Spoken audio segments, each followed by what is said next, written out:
Viewers welcome back to program जी doctor साहब अगले इशू तो पहला हमेशा तरह अपने दर्शकों को दसीए व्यूअर्स जे तुसी टीवी 84 नाल ਜਾਂ प्रोग्राम सचो सच नाल फेसबुक ਰਾਹੀਂ जुड़े हो तो इस ਵੱਧ ਤੋਂ ਵੱਧ ਲਾਈਕ ਕਰੋ ਤੇ ਸ਼ੇਅਰ ਕਰੋ ਅਤੇ ਨਾਲ ਹੀ YouTube ਤੇ ਸਬਸਕ੍ਰਾਈਬ ਵੀ ਕਰੋ। ਇਹ ਵੀ ਦੱਸ ਦਈਏ ਜੋ ਸਾਡੇ ਪ੍ਰੋਗਰਾਮ ਦਾ ਸਮਾਂ ਸੀਮਾ ਹੈ ਉਹ 8:30 ਤੋਂ ਲੈ ਕੇ 9 ਵਜੇ ਤੱਕ ਹੈ। So keep watching TV 84। Thank you so much ji doctor साहब अगले इशू बारे थोड़े विचार जानने चाहोगे जी डॉक्टर साहब की कहना चाहोगे? देखो ਜਿਹੜਾ RSS ਦਾ ਕੰਮ ਕਰਨ ਦਾ ਢੰਗ ਹੈ ਇਹ ਬੜਾ ਜਿਸ ਨੂੰ ਅਸੀਂ ਕਵਾਂਗੇ ਕਿ ਵੀ ਆਲਮੋਸਟ 90 ਸਾਲ ਤੋਂ ਜ਼ਿਆਦਾ ਉਹਨਾਂ ਦਾ ਤਜਰਬਾ ਹੈ ਇਸ ਫੀਲਡ ਦੇ ਵਿੱਚ ਜੀ 1920 ਦੇ ਵਿੱਚ RSS ਡਾਕਟਰ ਹੈਡਗਵੇਅਰ ਦੀ ਅਗਵਾਈ ਥੱਲੇ ਹੋਣ ਚਾਹੁੰਦੀ ਹੈ ਔਰ ਜਥੇਬੰਦਕ ਤੌਰ ਤੇ ਇਹਨਾਂ 'ਚ ਡਿਸਪਲਿਨ ਵੀ ਹੈ ਔਰ ਪਿਛਲੇ 4 ਸਾਲ 'ਚ ਇਹਨਾਂ ਨੇ ਕੀ ਪੋਜੀਸ਼ਨਾਂ ਦੇ ਉੱਤੇ ਇਹੀ ਨਹੀਂ ਕਿ ਸਰਕਾਰ ਬਣ ਗਈ ਜੀ BJP ਦੀ ਬਣ ਗਈ ਜਾਂ ਮੋਦੀ ਪ੍ਰਾਈਮ ਮਿਨਿਸਟਰ ਬਣ ਗਏ ਜੀ ਲੇਕਿਨ ਇਹਨਾਂ ਦਾ ਜਿਹੜਾ ਸਾਰਾ ਇਨਫਰਾਸਟ੍ਰਕਚਰ ਲੇਆਊਟ ਕੀਤਾ ਉਹ ਨਾਗਪੁਰ ਵਾਲਿਆਂ ਨੇ ਕੀਤਾ RSS ਦੇ ਜਿਹੜੇ ਔਰ ਇਹਨਾਂ ਦੇ ਬਿਹਾਈਂਡ ਦਾ ਕਰਟਨ ਪਰਦੇ ਦੇ ਪਿੱਛੇ ਬਹੁਤ ਸਾਰੇ ਥਿੰਕ ਟੈਂਕ ਨੇ 70 ਦੇ ਕਰੀਬ ਇਹਨਾਂ ਦਾ ਡਿਫਰੈਂਟ ਆਰਗੇਨਾਈਜੇਸ਼ਨਲ ਢਾਂਚਾ ਹੈ ਸਟੂਡੈਂਟਸ ਦੇ ਵਿੱਚ ਆਲ ਇੰਡੀਆ ਜਿਹੜਾ ਭਾਰਤੀ ਵਿਦਿਆਰਥੀ ਪਰਿਸ਼ਦ ਹੈ ਮਜ਼ਦੂਰਾਂ 'ਚ ਮਜ਼ਦੂਰ ਸੰਘ ਹੈ ਫੌਜੀ ਔਰ ਬਹੁਤ ਸਾਰੇ ਇਹਨਾਂ ਦੇ ਥਿੰਕ ਟੈਂਕ 'ਚ ਫੌਜ ਦੇ ਵੀ ਦੇਖਣੇ ਹੁਣ ਤਾਂ retired lieutenant general major general general ਇਸ ਲੈਵਲ ਦੇ ਨੇ ਇਸੇ ਤਰ੍ਹਾਂ ਐਕੈਡੈਮਿਕਸ ਦੇ ਵਿੱਚ retired vice chancellor highly professor this that so ਹੁਣ ਜਦੋਂ ਅਸੀਂ 4 ਸਾਲ ਦੇ ਮੋਦੀ ਦੇ ਕਾਰਜਕਾਲ ਤੋਂ ਬਾਅਦ ਦੇਖਦੇ ਹਾਂ ਇਸ ਵੇਲੇ ਉਹਨਾਂ ਦੀਆਂ ਏਜੰਸੀਆਂ ਸਾਰੀਆਂ ਉਹਦੇ ਕੰਟਰੋਲ 'ਚ ਨੇ ਅਜੀਤ ਡੋਵਲ ਜਿਹੜਾ ਕਿ ਰੀਅਲ RSS ਦਾ ਬੰਦਾ ਹੈ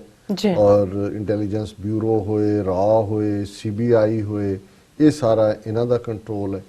ਫੌਜ ਦੇ ਵਿੱਚ ਜਨਰਲ ਬਿਪਨ ਰਾਵਤ ਜਿਹੜਾ ਇਹਨਾਂ ਨੇ ਖੜਾ ਉੱਤਰਾਖੰਡ ਦਾ ਕੀਤਾ ਜਿਹੜਾ ਡੋਵਲ ਦਾ ਰਿਸ਼ਤੇਦਾਰ ਵੀ ਹੈ ਉਹ ਬਿਲਕੁਲ ਕਿਉਂਕਿ ਫੌਜ ਦੇ ਵਿੱਚ ਇਹਨਾਂ ਦੀ ਜਿਹੜੀ ਜਿਹਨੂੰ ਹੁਣ ਮਿਨਿਸਟਰ ਆਫ ਸਟੇਟ ਬਣਾਇਆ ਹੋਇਆ ਫੋਰਨ ਅਫੇਅਰਸ ਦਾ VP ਸਿੰਘ ਕਿ VK ਸਿੰਘ ਇਹ ਵੀ ਫੌਜੀ ਜਨਰਲ ਸੀ ਸੋ ਉਹਨੇ ਆਪਣਾ ਝੂਠਾ ਬਰਥਡੇ ਵੀ ਲਿਖਿਆ ਬਰਥ ਡੇਟ ਵੀ ਦਿੱਤੀ ਹੋਈ ਸੀ ਐਕਸਟੈਂਸ਼ਨ ਲਈ ਵੀ ਝੂਠ ਕੀਤਾ ਉਦੋਂ ਵੀ BJP ਭਾਵੇਂ ਆਪੋਜੀਸ਼ਨ ਦੇ ਵਿੱਚ ਸੀ ਮਨਮੋਹਨ ਸਿੰਘ ਸਰਕਾਰ ਪਰ ਸਪੋਰਟ ਕਰਦੀ ਸੀ ਉਹਨੂੰ ਜਦੋਂ ਫਿਰ ਉਹ ਜਰਨਲ ਉਹਨੇ ਆਪਣੇ ਲੈ ਵੀ ਲਈ ਟਰਮ ਔਰ ਰਿਟਾਇਰ ਹੋਇਆ ਤੇ BJP ਦੀ ਟਿਕਟ ਤੇ ਜਿੱਤ ਕੇ ਉਹ ਬਣੇ ਸੋ ਫੌਜ ਦੇ ਨਾਲ ਇਹਨਾਂ ਦਾ ਪਹਿਲੇ ਦਿਨ ਤੋਂ ਹੀ ਇਹ ਰਿਹਾ ਹੈ ਕਿ ਵੀ ਜੇ ਫੌਜ ਦੇ ਵਿੱਚ ਤੁਹਾਡੇ ਬੰਦੇ ਬੈਠੇ ਹੋਏ ਨੇ ਤੇ ਅਲਟੀਮੇਟਲੀ ਜਿਹੜਾ ਹੈ ਉਹ ਦੇਸ਼ ਨੂੰ ਕਾਬੂ ਕਰਨਾ ਵੀ ਹੁਣ ਬਿਪਨ ਰਾਵਤ ਜਿਹੜਾ ਹੈ ਉਹ ਮੁਕੰਮਲ ਤੌਰ ਦੇ ਉੱਤੇ ਜਿਹੜਾ ਉਹ RSS ਦੀ ਗੇਮ ਖੇਡਦਾ ਅਸੀਂ ਦੇਖਦੇ ਪੰਜਾਬ ਦੇ ਹਵਾਲੇ ਨਾਲ ਉਹਨੇ ਬਿਆਨ ਦਿੱਤਾ ਕਿ ਜੀ ਜੋ ਪੰਜਾਬ 'ਚ ਹੋ ਰਿਹਾ ਅਸੀਂ ਅੱਖਾਂ ਬੰਦ ਕਰਕੇ ਨਹੀਂ ਬੈਠ ਸਕਦੇ ਔਰ ਕੁਝ ਕਰਨਾ ਪਏਗਾ ਫਿਰ ਅਸੀਂ ਦੇਖਦੇ ਹਾਂ ਕਿ ਈਵਨ ਕਰਤਾਰਪੁਰ ਕੋਰੀਡੋਰ ਦੇ ਮੁੱਦੇ ਦੇ ਉੱਤੇ ਵੀ ਜੋ ਹੀ ਇਹ ਖੁੱਲਿਆ ਉਧਰ ਜਿਹੜਾ ਹੈ ਉਹ ਸੰਗੇ ਬੁਨਿਆਦ ਰੱਖਿਆ ਰਾਵਤ ਨੇ ਸਟੇਟਮੈਂਟ ਦੇ ਦਿੱਤੀ ਉਹਨੇ ਕਿਹਾ ਜੀ ਕਿ ਵੀ ਕਾਂਟ ਲੂਜ਼ ਆਵਰ ਗਾਰਡ ਨਹੀਂ ਔਰ ਇਹਦੇ ਤੇ ਨਹੀਂ ਚੱਲ ਸਕਦੇ ਕੌਣ ਤੁਹਾਨੂੰ ਕਹਿੰਦਾ ਲੂਜ਼ ਗਾਰਡ ਕਰੋ ਤੇ ਜਾਂ ਕੌਣ ਗਾਰਡ ਲੂਜ਼ ਕਰਦਾ ਹੁੰਦਾ ਇਸ ਤਰ੍ਹਾਂ ਲੇਕਿਨ ਉਹ ਇਹ ਦੱਸ ਰਹੇ ਇਹ ਡਿਸਅਪਰੂਵਲ ਸੀ ਔਰ ਹੁਣ ਇੱਕ ਕਦਮ ਹੋਰ ਅੱਗੇ ਜਾਂਦੇ ਆ ਕਿਉਂਕਿ ਇਸ ਤੋਂ ਪਹਿਲਾਂ ਇਹ ਕਦੇ ਨਹੀਂ ਹੋਇਆ ਕਿ ਫੌਜੀ ਮੁਖੀ ਭਾਰਤ ਦੇ ਵਿੱਚ 70-71 ਸਾਲ ਦਾ ਇਹਨਾਂ ਦਾ ਰਿਕਾਰਡ ਰਿਹਾ ਮੋਦੀ ਦੇ ਆਉਣ ਤੋਂ ਪਹਿਲਾਂ ਦੇ ਸਮੇਂ ਦਾ ਕਿ ਉਹ ਮੈਡਲ ਨਹੀਂ ਕਰਦੇ ਭਾਵੇਂ ਡਿਸੀਜਨ ਮੇਕਿੰਗ 'ਚ ਇਨਸਾਈਡ ਕਿਤੇ ਉਹ ਪੈਰ ਅੜਾ ਦੇਣ ਜਿਵੇਂ ਸਿਆਚਨ ਗਲੇਸ਼ੀਅਰ ਦੇ ਮੁੱਦੇ ਤੇ ਅੱਜ ਵੀ ਡਿਸਕਸ਼ਨ ਜਿਵੇਂ ਕਿਹਾ ਵੀ ਬੇਨਜ਼ੀਰ ਭੁੱਟੋ ਨੇ ਆਪਣੀ ਮੌਤ ਤੋਂ ਕੁਝ ਦਿਨ ਪਹਿਲਾਂ ਇੰਟਰਵਿਊ 'ਚ ਕਿਹਾ ਸੀ ਜੀ ਜਿਹੜਾ ਰਾਜੀਵ ਗਾਂਧੀ ਨੇ ਸਾਡੇ ਨਾਲ ਐਗਰੀਮੈਂਟ ਕੀਤਾ ਸੀ ਕਿ ਵੀ ਉਹ ਸਿਆਚਨ ਗਲੇਸ਼ੀਅਰ ਤੋਂ ਫੌਜ ਕੱਢੇਗਾ ਔਰ ਅਸੀਂ ਜਿਹੜਾ ਉਹ ਸਿੱਖ ਇਨਸਰਜੈਂਸੀ ਨੂੰ ਦਬਾਉਣ 'ਚ ਮਦਦ ਕਰਾਂਗੇ ਅਸੀਂ ਆਪਣਾ ਪਾਰਟ ਪੂਰਾ ਕੀਤਾ ਉਹਨੇ ਨਹੀਂ ਕੀਤਾ ਔਰ ਇਹ ਬਾਅਦ ਗੱਲ ਕੁਲਦੀਪ ਨਈਅਰ ਨੇ ਮੰਨੀ ਇੱਕ ਥਾਂ ਤੇ ਕਿ ਜੀ ਰਾਜੀਵ ਗਾਂਧੀ ਚਾਹੁੰਦਾ ਸੀ ਪਰ ਉਸ ਵੇਲੇ ਦਾ ਫੌਜੀ ਮੁਖੀ ਨਹੀਂ ਮੰਨਿਆ ਸੋ ਇਨਸਾਈਡ ਫੌਜ ਜਿਹੜੀ ਖਾਸ ਤੌਰ ਤੇ ਮਿਲਟਰੀ ਇਸ਼ੂ ਨੇ ਉਹਦੇ 'ਚ ਉਹਦੀ ਸੇਵ ਪਰ ਪਬਲਿਕ ਡੋਮੇਨ 'ਚ ਨਹੀਂ ਹੁਣ ਇਸ ਬਿਪਨ ਰਾਵਤ ਨੇ ਕਸ਼ਮੀਰ 'ਚ ਜਾ ਕੇ ਵੀ ਇਹ ਕਿਹਾ ਕਿ ਜੀ ਦਾ ਜਿਹੜਾ ਉਹ ਦੇਖਣਾ ਪਏਗਾ ਅਸੀਂ ਕੀ ਕਰਨਾ ਹੈ ਔਰ ਪੋਲੀਟੀਕਲ ਸਟੇਟਮੈਂਟਾਂ ਕਸ਼ਮੀਰ 'ਚ ਜਾ ਕੇ ਉਹਨੇ ਦਿੱਤੀਆਂ ਔਰ ਡਿਫੈਂਡ ਕੀਤਾ ਉਹਨਾਂ ਲੋਕਾਂ ਨੂੰ ਜਿਹੜੇ ਬਿਲਕੁਲ ਫਿਰਕੂ ਕਿਸਮ ਦੇ ਲੋਕ ਨੇ ਹੁਣ ਅੱਜ ਉਹਨੇ ਜਿਹੜੀ ਸਟੇਟਮੈਂਟ ਅਗੇਨ ਜਿਹੜੀ ਬਿਲਕੁਲ ਹੋਰ ਆਪਣੇ ਦੂਸਰੀਆਂ ਅਫੇਅਰਸ ਦੇ ਵਿੱਚ ਵੜਨ ਦੀ ਹੈ ਨੈਸ਼ਨਲ ਡਿਫੈਂਸ ਅਕੈਡਮੀ ਪੂਨੇ 'ਚ 135th ਕੋਰਸ ਦੀ ਜਿਹੜੀ ਪਾਸ ਆਊਟ ਪੈਰੇਡ ਸੀ ਉਹਦੇ 'ਚ ਉਹਨੇ ਕਿਹਾ ਔਰ ਇਹ ਖਬਰ ਇਹਨਾਂ ਦੇ ਮੀਡੀਆ ਦੀ ਹੈ For better ties with India, Pakistan needs to be a secular state, Army Chief Bipin Rawat. ਕਿ ਜੇ ਭਾਰਤ ਨਾਲ ਚੰਗੇ ਸਬੰਧ ਬਣਾਣੇ ਨੇ ਤੇ ਪਾਕਿਸਤਾਨ ਨੂੰ ਸੈਕੂਲਰ ਸਟੇਟ ਬਣਨਾ ਪਏਗਾ। ਜੀ Army Chief General Bipin Rawat said in Pune on Friday that Pakistan needs to be a secular state to have better ties with India। ਕਿ ਜੀ ਜੇ ਤੁਸੀਂ ਸਾਡੇ ਨਾਲ ਚੰਗੇ ਸਬੰਧ ਰੱਖਣੇ ਨੇ ਤਾਂ ਸੈਕੂਲਰ ਸਟੇਟ ਹੋਣਾ ਪਏ। ਜੀ Pakistan has made its state an Islamic state. If they have to stay together with India, then they have to develop as a secular state. If they are willing to become a secular like us, then they seem to have an opportunity, Rawat said in a function that I zikr kita hai. ਜੀ The observation comes amid Pakistan expressing an inclination for greater engagement, most of which came in the wake of two nations deciding to build a corridor for Sikh pilgrims from India to visit the Kartarpur shrine in Pakistan. Pakistan Prime Minister ਅੱਗੇ ਉਹਨਾਂ ਨੇ different ਹੈ story. ਹੁਣ ਜ਼ਾਹਿਰਾ ਤੌਰ ਦੇ ਉੱਤੇ ਇੱਕ ਫੌਜੀ ਮੁਖੀ, ਔਰ ਇਹ ਤੁਸੀਂ ਦੇਖੋ ਇਹ ਕਰਤਾਰਪੁਰ ਕੋਰੀਡੋਰ ਦੇ ਆਫਟਰ ਸ਼ੌਕ ਨਹੀਂ ਨੇ, ਅਜੇ ਅਰਥਕੁਏਕ ਘੁੰਮ ਰਿਹਾ ਹੈ ਨਾ। ਜਦੋਂ ਅਰਥਕੁਏਕ ਆ ਕੇ ਚਲਾ ਜਾਂਦਾ ਜੀ ਇਹਨੇ 8.2 ਮੈਗਨੀਚਿਊਡ ਦਾ ਆਇਆ ਰਿਟਕਰ ਸਕੇਲ ਤੇ, ਫਿਰ ਹੁੰਦਾ ਵੀ ਉਸ ਤੋਂ ਹੁੰਦਾ ਜੀ ਆਫਟਰ ਸ਼ੌਕ। ਜੀ ਅਜੇ ਤੱਕ ਹੀ ਇਹ ਸ਼ੌਕ ਚ ਨੇ, ਅਜੇ ਤੱਕ ਹੀ ਜਿਹੜਾ ਅਰਥਕੁਏਕ ਸ਼ੌਕ ਹੈ। ਕਰਤਾਰਪੁਰ ਕੋਰੀਡੋਰ ਦਾ ਪੱਥਰ ਕੀ ਰੱਖਿਆ, ਜਦੋਂ ਸੜਕ ਨਹੀਂ ਬਣੀ, ਜਦੋਂ 3 ਮੀਲ ਬਣ ਗਈ, ਅਜੇ ਪੱਥਰ ਰੱਖਿਆ ਨਹੀਂ ਤਾਂ ਜ਼ਮੀਨ ਉਦੋਂ ਦੀ ਹਿੱਲ ਰਹੀ ਹੈ, ਔਰ ਇਹ ਸ਼ੌਕ ਚ ਨੇ। ਔਰ ਬਿਪਨ ਰਾਵਤ ਜਿਹੜਾ ਹੈ ਇਹ ਪਹਿਲਾਂ ਤਾਂ ਇਹ ਹੈ ਵੀ ਇਸ ਮੂਰਖ ਨੂੰ ਜੇ ਇਸ ਗੱਲ ਦੀ ਸਮਝ ਹੋਏ ਕਿ ਪਾਕਿਸਤਾਨ ਦੀ ਬੁਨਿਆਦ ਕਿਸ ਗੱਲ ਦੇ ਉੱਤੇ ਰੱਖੀ ਗਈ। ਜੀ ਜੇ ਤੁਸੀਂ ਇੰਨੇ ਕੁ ਸੈਕੂਲਰ ਹੁੰਦੇ ਜਾਂ ਤੁਹਾਡੀ ਇੰਨੀ ਕੁ ਤੁਹਾਡੇ ਗਾਂਧੀ, ਨਹਿਰੂ ਔਰ ਪਟੇਲ ਸੈਕੂਲਰ ਹੁੰਦੇ ਤਾਂ ਫਿਰ ਕਾਇਦੇ ਆਜ਼ਮ ਨੂੰ ਪਾਕਿਸਤਾਨ ਦੀ ਮੰਗ ਨਾ ਕਰਨੀ ਪੈਂਦੀ। ਜੀ ਉਹਨਾਂ ਨੇ ਤੁਹਾਡੇ ਇਸ ਸੈਕੂਲਰਿਜ਼ਮ ਦੇ ਲਬਾਦੇ ਚੋਂ ਚੰਗੀ ਤਰ੍ਹਾਂ ਤੁਹਾਡੇ ਵਿਚਲਾ ਫਿਰਕੂ ਹਿੰਦੂ ਦੇਖਿਆ, ਔਰ 23 ਮਾਰਚ 1940 ਨੂੰ ਲਾਹੌਰ ਦੇ ਵਿੱਚ ਪਾਕਿਸਤਾਨ ਦਾ ਰੈਜ਼ੋਲੂਸ਼ਨ ਪਾਸ ਹੋਇਆ। ਇਹਦੇ ਬਾਵਜੂਦ ਅਖੀਰ ਤੱਕ ਇਹ ਗੱਲ ਹੁਣ ਇਹਨਾਂ ਦੇ ਉਹ ਜਸਵੰਤ ਸਿੰਘ ਹੋਏ, LK ਅਡਵਾਨੀ ਨੇ ਵੀ ਉਹਨਾਂ ਨੂੰ ਮੋਸਟ ਸੈਕੂਲਰ ਕਿਹਾ। ਉਹਨਾਂ ਨੇ ਸਟਿਲ ਇਹ ਦੇਖਿਆ ਵੀ ਕੋਈ ਰਸਤਾ ਲੱਭ ਪਏ ਜਿਹਦੇ ਥੱਲੇ ਸਾਡੇ ਇੰਟਰਸਟ ਵੀ ਕੌਮ ਦੇ ਸੇਫ ਹੋਣ ਔਰ ਕੋਈ ਸਾਂਝ ਵੀ ਅਪਰ ਲੈਵਲ ਤੇ ਬਣੀ ਰਹੇ। ਔਰ ਇਹੀ ਕਾਰਨ ਸੀ ਕਿ ਈਵਨ ਉਹਨਾਂ ਦਾ ਜਦੋਂ ਬਣ ਵੀ ਗਿਆ ਮੁਲਕ, ਉਹਨਾਂ ਦੀ ਪਹਿਲੀ ਜਿਹੜੀ ਉਹਨਾਂ ਦਾ ਡ੍ਰੀਮ ਜਾਂ ਦੂਜਾ ਸੀ ਕਿ ਭਾਰਤ ਪਾਕਿਸਤਾਨ ਦੇ ਸਬੰਧ ਇਵੇਂ ਹੀ ਹੋਣੇ ਚਾਹੀਦੇ ਨੇ ਜਿਵੇਂ ਅਮਰੀਕਾ ਕੈਨੇਡਾ ਦੇ ਨੇ, ਔਰ ਉਹ ਰੈਕਟਡ ਹੈ, ਕੋਈ ਜ਼ਬਾਨੀ ਕਲਾਮੀ ਗੱਲਾਂ ਨਹੀਂ। ਲੇਕਿਨ ਇਹਨਾਂ ਦੇ ਦਿਲਾਂ 'ਚ ਪਹਿਲੇ ਦਿਨ ਤੋਂ ਹੀ ਨਫ਼ਰਤ ਸੀ, ਜਿਸ ਨਫ਼ਰਤ ਨੇ ਪਾਕਿਸਤਾਨ ਬਣਾਇਆ। ਜਦੋਂ ਪਾਕਿਸਤਾਨ ਬਣ ਗਿਆ ਫਿਰ ਇਹਨਾਂ ਦਾ ਸੀ ਕਿ ਇਹਨੂੰ ਤੋੜਨਾ ਕਿਵੇਂ, ਅਖੰਡ ਭਾਰਤ ਕਿਵੇਂ ਬਣਾਉਣਾ। ਔਰ 1971 'ਚ ਕਾਮਯਾਬ ਰਹੇ ਜਦੋਂ ਕਿ ਇਹਨਾਂ ਨੇ ਉਸ ਸਾਰੀ ਜਿਹੜੀ ਕਿ ਇਨਰ ਸੀ ਕ੍ਰਾਈਸਿਸ ਉਹਦਾ ਫਾਇਦਾ ਲੈ ਕੇ ਫੌਜ ਭੇਜ ਕੇ ਜਿਹੜਾ ਉਹ ਬੰਗਲਾਦੇਸ਼ ਜਿਹੜਾ ਉਸ ਨੂੰ ਦੇਸ਼ ਨੂੰ ਬਣਾ ਦਿੱਤਾ। ਉਸ ਤੋਂ ਬਾਅਦ ਜਿਹੜਾ ਪਾਕਿਸਤਾਨ ਰਹਿ ਗਿਆ ਉਹਦੇ 'ਚ ਵੀ ਇਹਨਾਂ ਦੀ ਕੀ ਲਾਈਨ ਰਹੀ ਹੈ ਕਿਸੇ ਤੋਂ ਭੁੱਲਿਆ ਹੋਇਆ ਨਹੀਂ ਹੈ ਕਿ ਭਾਈ ਇਹ ਕੀ ਚੱਲ ਰਿਹਾ। ਔਰ ਮੈਂ ਸ਼ਾਇਦ ਅੱਗੇ ਵੀ ਇਹ ਮੈਂਸ਼ਨ ਕੀਤਾ ਵੀ ਜਦੋਂ ਬੰਗਲਾਦੇਸ਼ ਇਹਨਾਂ ਨੇ ਬਣਾਤਾ, ਈਸਟ ਬੰਗਾਲ ਮਸ਼ਰਕੀ ਬੰਗਾਲ ਤੋੜ ਦਿੱਤਾ ਹੈ, ਕੁਝ ਸਿੱਖ ਸਟੂਡੈਂਟਸ ਸਰਦਾਰ ਕਪੂਰ ਸਿੰਘ ਜਿਹੜੇ ਵੱਡੇ ਫਿਲਾਸਫਰ ਨੇ 20ਵੀਂ ਸਦੀ ਦੇ ਸਿੱਖਾਂ ਦੇ,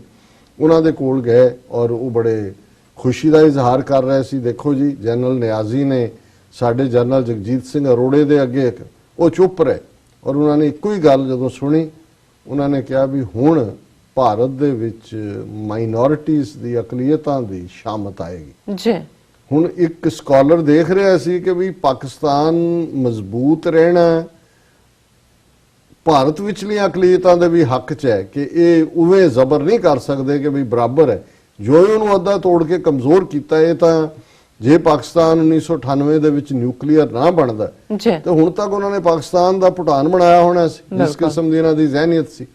ਹੁਣ ਔਰ ਫਿਰ ਇਹ ਹੈ ਵੀ ਜਿਹੜਾ ਐਗਜ਼ਿਸਟਿੰਗ ਸਟਰਕਚਰ ਹੈ ਉਹਨੂੰ ਕਿਵੇਂ ਡੀਸਟੈਬਲਾਈਜ਼ ਕੀਤਾ ਜਾਏ। ਕੁਲਭੂਸ਼ਣ ਯਾਦਵ ਉਹਦੀ ਟੈਸਟੀਮਨੀ ਹੈ, ਬਲੋਚਿਸਤਾਨ 'ਚ ਕੀ ਕਰਦੇ ਨੇ, ਕਿਵੇਂ ਬਾਰਡਰ ਏਰੀਆ ਦੇ ਗਰੀਬ ਮੁੰਡੇ ਜਿਹੜੇ ਨੇ ਉਹ ਭੇਜ ਕੇ ਉਹ ਸਰਬਜੀਤ ਸਿੰਘ ਹੋਏ, ਉਹ ਕਸ਼ਮੀਰ ਸਿੰਘ ਹੋਏ, ਉਹ ਦੂਜੇ ਹੋਣ, ਉੱਥੇ ਬੰਬ ਧਮਾਕੇ ਕਰਨੇ, ਉੱਥੇ ਅਫਰਾ ਤਫਰੀ ਮਚਾਣੀ। ਔਰ ਭਾਰਤ ਦਾ ਆਪਣਾ ਹਾਲ ਕੀ ਹੈ, ਕਿਹੜੇ ਪਾਸਿਓਂ ਇਹ ਸੈਕੂਲਰ ਹੈ, ਜਿੱਥੇ ਕਿ ਡਿਕਲੇਅਰਡਲੀ ਹਿੰਦੂਤਵਾਦ ਦੀ ਗੱਲ, ਵੰਦੇ ਮਾਤਰਮ ਦੀ ਗੱਲ, ਤੁਸੀਂ ਜਿਹੜੀਆਂ ਅਕਲੀਅਤਾਂ ਨੇ ਉਹਨਾਂ ਦਾ ਕੀ ਹਾਲ ਕੀਤਾ ਹੈ, ਦਰਬਾਰ ਸਾਹਿਬ ਤੇ ਹਮਲਾ, ਸਿੱਖਾਂ ਦੀ ਨਸਲਕੁਸ਼ੀ, ਈਸਾਈਆਂ ਦਾ ਕੀ ਹਾਲ ਕੀਤਾ ਹੈ, ਕਸ਼ਮੀਰ 'ਚ ਕੀ ਕਰ ਰਹੇ ਹੋ, ਨਾਰਥ ਈਸਟ ਤੁਸੀਂ ਕੀ ਕੀਤਾ, ਔਰ 8 ਸਟੇਟਾਂ ਦੇ ਵਿੱਚ ਤੁਸੀਂ ਫੌਜ ਰੱਖ ਕੇ ਜਿਹੜਾ ਉਹ ਲੋਕਾਂ ਦੀਆਂ ਜਿਹੜੀਆਂ ਰਾਜਸੀ ਉਮੰਗਾਂ ਨੇ, ਪੋਲੀਟੀਕਲ ਐਸਪੀਰੇਸ਼ਨਸ ਨੇ, ਉਹ ਕੁਚਲੀਆਂ ਹੋਈਆਂ ਨੇ। ਪਰ ਇਹ ਗੱਲ ਦੱਸ ਰਹੀ ਹੈ, ਕਿਉਂਕਿ ਇਹ ਜਿੰਨੀਆਂ ਗੱਲਾਂ ਅਸੀਂ ਕੀਤੀਆਂ ਨੇ ਜਾਂ ਇਹ ਜਿੰਨੇ ਬੋਲ ਰਹੇ ਨੇ ਜਾਂ ਕਰ ਰਹੇ ਨੇ, ਇਹ ਉਹ ਕਰਤਾਰਪੁਰ ਕੋਰੀਡੋਰ ਜਿਹੜਾ ਹੈ, ਕਿੱਥੇ ਕਰਤੇ ਦਾ ਪੁਰ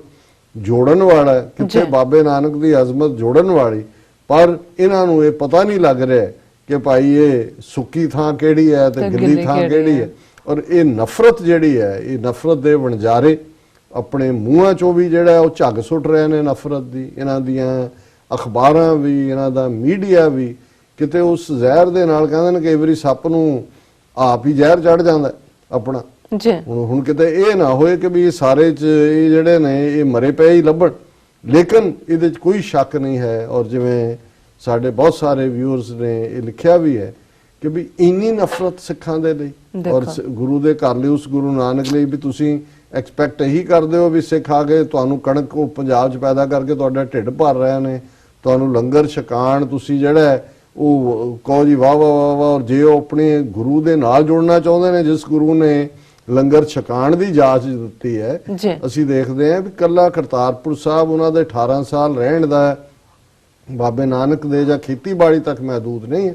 ਜਿਹੜੀ ਫਿਲਾਸਫੀ ਉਹਨਾਂ ਨੇ ਪ੍ਰੀਚ ਕੀਤੀ, ਜਿਹੜੀ ਉਹਨਾਂ ਨੇ ਸਿੱਧਾਂ ਨੂੰ, ਜੋਗੀਆਂ ਨੂੰ, ਬ੍ਰਾਹਮਣਾਂ ਨੂੰ, ਹਾਜ਼ੀਆਂ ਨੂੰ, ਮੁੱਲਾਂ ਨੂੰ, ਜਿੱਥੇ ਜਾ ਕੇ ਉਹਨਾਂ ਨੇ ਜਿਹੜੇ 3 ਪ੍ਰਿੰਸੀਪਲਸ ਦੇ ਉੱਤੇ ਉਹਨਾਂ ਨੇ ਜਿਹੜਾ ਸਿੱਖੀ ਦੀਆਂ ਫਾਊਂਡੇਸ਼ਨਸ ਰੱਖੀਆਂ, ਨਾਮ ਜਪੋ, ਕਿਰਤ ਕਰੋ, ਵੰਡ ਛਕੋ, ਉਹਨੂੰ ਇੰਪਲੀਮੈਂਟ ਕੀਤਾ ਇਸ ਫਿਲਾਸਫੀ ਨੇ। ਸਿਰਫ ਗੁਰਦੁਆਰਾ ਨਹੀਂ ਹੈ। ਔਰ ਮੈਂ ਦੇਖ ਰਿਹਾ ਸੀ ਵੀ ਕਿਸੇ ਨੇ ਵੀ ਜਿਹੜਾ ਉਸ ਨੂੰ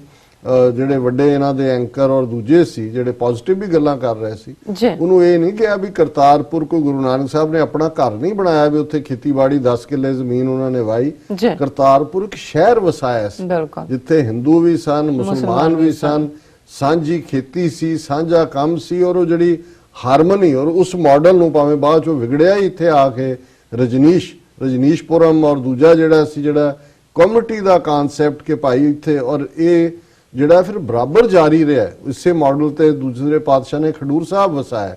ਜੇ ਚੌਥੇ ਪਾਤਸ਼ਾਹ ਤੱਕ ਪਹੁੰਚਦੇ ਹਾਂ ਅਸੀਂ, ਤੀਸਰੇ ਪਾਤਸ਼ਾਹ ਨੇ ਗੋਇੰਦਵਾਲ ਵਸਾਇਆ, ਤੇ ਗੁਰੂ ਰਾਮਦਾਸ ਜੀ ਅੰਮ੍ਰਿਤਸਰ ਜੇ ਉਹ ਇੰਟਰਨੈਸ਼ਨਲ ਮੈਪ ਤੇ ਟ੍ਰੇਡ ਦੇ ਰਿਹਾ ਜਾਂ ਬਣੇਗਾ ਕੱਲ ਨੂੰ ਵੀ,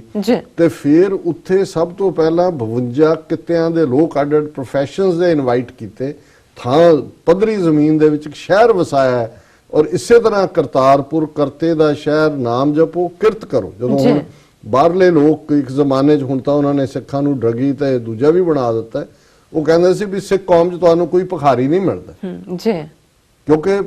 ਕਿਰਤ ਕਰਨ ਵਾਲਾ ਸਿੱਖ ਹੈ। ਸਿੱਖ ਨੂੰ ਇਹ ਕਿਹਾ ਹੀ ਹੈ ਕਿ ਭਾਈ ਤੂੰ ਆਪਣਾ ਮਿਹਨਤ ਕਰ ਰਿਹਾ, ਜਿਹੜਾ ਮਿਹਨਤ ਕਰਦਾ ਉਹ ਭਿਖਾਰੀ ਨਹੀਂ ਹੁੰਦਾ। ਫਿਰ ਇਹ ਲੰਗਰ, ਇਹ ਹਰ ਇੱਕ ਦੀ ਮਦਦ ਕਰਨਾ, ਵੰਡ ਕੇ ਛਕਣਾ, ਇਹ ਉਸ ਗੁਰੂ ਨਾਨਕ ਦੇ ਫਲਸਫੇ 'ਚੋਂ ਆਇਆ। ਸੋ ਕਰਤਾਰਪੁਰ ਸਾਹਿਬ ਕੋਈ ਜਸਟ ਉਹਨਾਂ ਦਾ ਕੋਈ ਇਹ ਨਹੀਂ ਹੈ ਜੀ ਕਰਤਾਰਪੁਰ ਗੁਰਦੁਆਰਾ ਹੈ ਉਹ, ਲੇਕਿਨ ਇਸ ਸਭ ਦੇ ਬਾਵਜੂਦ ਇਹਨਾਂ ਨੂੰ ਇੰਨੀ ਨਫ਼ਰਤ ਹੈ ਬਾਬੇ ਨਾਨਕ ਦੇ ਇਸ ਦਰ ਤੋਂ ਕਿ ਜਿਸ ਮੁਲਕ ਦੇ ਵਿੱਚ ਹੈ ਇਸਲਾਮਿਕ ਕੰਟਰੀ ਹੈ ਉਹ ਤਾਂ ਕਿਸ ਹੱਦ ਤੱਕ ਜਾ ਕੇ ਉਹਨਾਂ ਨੇ। ਔਰ ਅੱਜ ਸਾਡੇ ਇੱਕ ਵਿਊਅਰ ਨੇ ਲਿਖਿਆ ਸੀ ਕਿ ਵੀ ਜਦੋਂ ਨਵਜੋਤ ਸਿੰਘ ਸਿੱਧੂ ਬੋਲਿਆ ਜਾਂ ਹਰਸਿਮਰਤ ਬਾਦਲ ਨੇ ਐਡਰੈਸ ਕੀਤਾ ਤੇ ਇਮਰਾਨ ਖਾਨ ਔਰ ਦੂਸਰੇ ਵਜ਼ੀਰਾਂ ਦੀਆਂ ਅੱਖਾਂ 'ਚ ਅਥਰੂ ਦੇਖੇ ਜਾ ਸਕਦੇ ਸੀ। ਸੋ ਜ਼ਾਹਿਰਾ ਤੌਰ ਤੇ ਇਹ ਹੈ ਮੁਹੱਬਤ, ਜਦੋਂ ਕਿ ਇੱਕ ਦੀਨਦਾਰ ਜਿਹੜਾ ਹੈ ਉਹੀ ਦੀਨਦਾਰ ਨੂੰ ਸਮਝ ਸਕਦਾ ਹੈ। ਔਰ ਇਹ ਇੱਕ ਸ਼ਰਮ ਦੀ ਗੱਲ ਹੈ ਕਿ ਵੀ ਇਹ ਕਿਸ ਹੱਦ ਤੱਕ ਜਾ ਕੇ ਸਾਰੇ ਨੂੰ ਅਪੋਜ਼ ਕਰ ਰਹੇ। ਜੀ ਡਾਕਟਰ ਸਾਹਿਬ, ਬਿਲਕੁਲ ਇੱਥੇ ਲੈਣੇ ਬ੍ਰੇਕ ਤੋਂ ਪਹਿਲਾਂ ਅਸੀਂ ਦਰਸ਼ਕਾਂ ਤੇ ਸਰੋਤਿਆਂ ਨੂੰ ਫਿਰ ਦੁਬਾਰਾ ਅਪੀਲ ਤੇ ਬੇਨਤੀ ਕਰਦੀ ਹੈ। ਵਿਊਅਰਸ, ਜਿਸ ਤਰ੍ਹਾਂ ਕਿ ਤੁਸੀਂ ਜਾਣਦੇ ਹੋ ਕਿ ਟੀਵੀ 84 ਮਨੁੱਖੀ ਹੱਕਾਂ ਦਾ ਪਹਿਰੇਦਾਰ ਹੈ। ਟੀਵੀ 84 ਸਿੱਖਾਂ, ਕਸ਼ਮੀਰੀਆਂ ਤੇ ਭਾਰਤੀਆਂ, ਨੌਰਥ ਈਸਟ ਸਟੇਟਾਂ ਦੇ ਲੋਕਾਂ ਦੇ ਸਵੈ ਨਿਰਣੇ ਦੇ ਹੱਕਾਂ ਦਾ ਹਾਮੀ ਹੈ। ਅਸੀਂ ਤਾਂ ਚਾਹਾਂਗੇ ਕਿ ਤੁਸੀਂ ਟੀਵੀ 84 ਦੀ ਵੱਧ ਤੋਂ ਵੱਧ ਮਾਈਕ ਸਹਾਇਤਾ ਕਰੋ। ਤੁਸੀਂ ਆਪਣੀ ਮਾਈਕ ਸਹਾਇਤਾ ਸਾਡੀ ਵੈਬਸਾਈਟ tv84.tv ਤੇ ਜਾ ਕੇ ਪੇਪਲ ਦੀ ਵਰਤੋਂ ਕਰਕੇ ਵਨ ਟਾਈਮ ਡੋਨੇਟ ਕਰ ਸਕਦੇ ਹੋ, ਮੰਥਲੀ ਡੋਨੇਟ ਵੀ ਕਰ ਸਕਦੇ ਹੋ। ਤੁਸੀਂ ਟੀਵੀ 84 ਦੇ ਨਾਮ ਤੇ ਚੈੱਕ ਬਣਾ ਕੇ ਸਾਨੂੰ ਮੇਲ ਵੀ ਕਰ ਸਕਦੇ ਹੋ। ਸਾਡੇ ਇਸ ਪਤੇ ਤੇ 36-01 37th Avenue, ਲੌਂਗ ਆਈਲੈਂਡ ਸਿਟੀ, ਨਿਊਯਾਰਕ 11101 USA, ਜਾਂ ਫਿਰ ਤੁਸੀਂ ਸਾਨੂੰ ਫੋਨ ਰਾਹੀਂ ਵੀ ਸੰਪਰਕ ਕਰ ਸਕਦੇ। ਸਾਡੇ ਫੋਨ ਨੰਬਰ ਤੇ 5164060694। ਵਿਊਅਰਸ, ਤੁਸੀਂ ਕਿਤੇ ਨਹੀਂ ਜਾਣਾ, ਮਿਲਦੇ ਹਾਂ ਛੋਟੇ ਜਿਹੇ ਬ੍ਰੇਕ ਤੋਂ ਬਾਅਦ।